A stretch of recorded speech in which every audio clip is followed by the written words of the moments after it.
जिसकी संसार में रुचि हो उसे सुरुचि कहते हैं मेरी माता। आते ही उसने एक बात कही महाराज, जब रानी सुनीति को देखा तो एक बात कही, ये कौन है? कहा देवी ये मेरी बड़ी रानी है, ये तुम्हारी बहन है, ये तुम्हारी बहन है। जब इतने बच्चे सुने तो आंखें लाल हो गई और एक बात कही महाराज, अगर तुम्हारे एक रानी थी तो मुझे ये बाहर झोंकने के लिए लाए हो, जहां से मुझे लेकर के आए वहीं वापस करके आई। मैं तुम्हारे साथ इन महलों में नहीं रह सकती।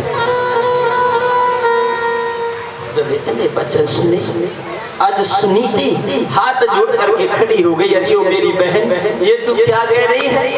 मैं तो सोच रही थी मेरी बहन छोटी आई है, मैं उसका आदर करूंगी, सत्कार करूंगी, लेकिन ये तू क्या कह रही है? कहा नहीं, मुझे तुम्हारे आदर और सत्कार की जरूरत नहीं है, मैं महाराज से बात कर रही हूँ। अगर तुम्हारे एक रानी थी तो मुझे यहाँ क्यों लाए, क्या भाल झोंकने के लिए लाए हो? इन महलों में या तो मैं रहूंगी या फिर ये तुम्हारी बड़ी रानी रहेगी। बड़ी जटिल समस्या आ गई महाराज। उत्तानपाद को जिसका डर था वही, जिसका डर था वही हो गया। महाराज ने कहा देवी मैंने आपसे कहा था और आज वही बात सामने आ गई।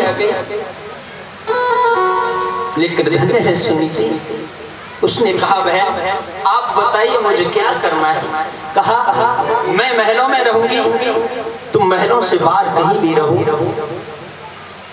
एक ही इन महलों में नहीं। आज रानी सुनीति ने महलों से जाने का वचन दे दिया, सुरुचि ने अंदर कदम रखा। आज सुनीति खेतों पर घास घास की झोपड़ी बनाकर के रह रही हैं, सुरुचि महलों में रहे, क्योंकि उन्हें महाराज से प्यार नहीं है, महाराज से प्रेम नहीं है, उन्हें तो राजपाट से धन दौलत से लगाव है। सुधन रुचि, जिसकी सांसारिक वस्तुओं में रुचि हो उसे सुरुचि कहते हैं।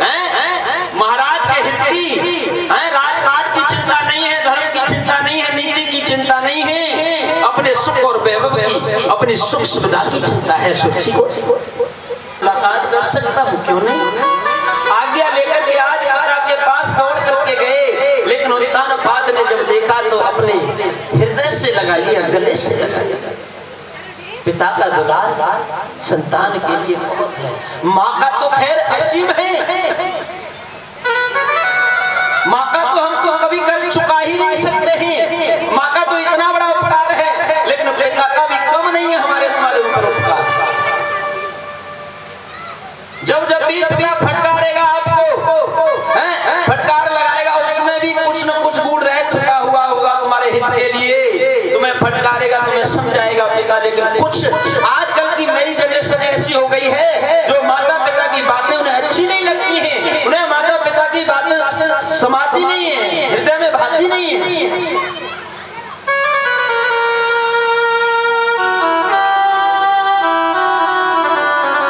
लेकिन मेरे भैयाओं, आपको नहीं पता है कि माता पिता का आशीष और माता पिता की बातें सदैव हमारे जीवन का कल्याण करती हैं, और जो हम मुकाम चाहते हैं ना, हम उस मुकाम तक पहुंचाती हैं। अगर हम माँ बाप की शिक्षा और माँ बाप की आज्ञा का पालन करें तो ये विश्वास के साथ में कर सकते हैं। लेकिन क्या बताया आज की जनरेशन, ये गूगल बाबा और व्हाट्सएप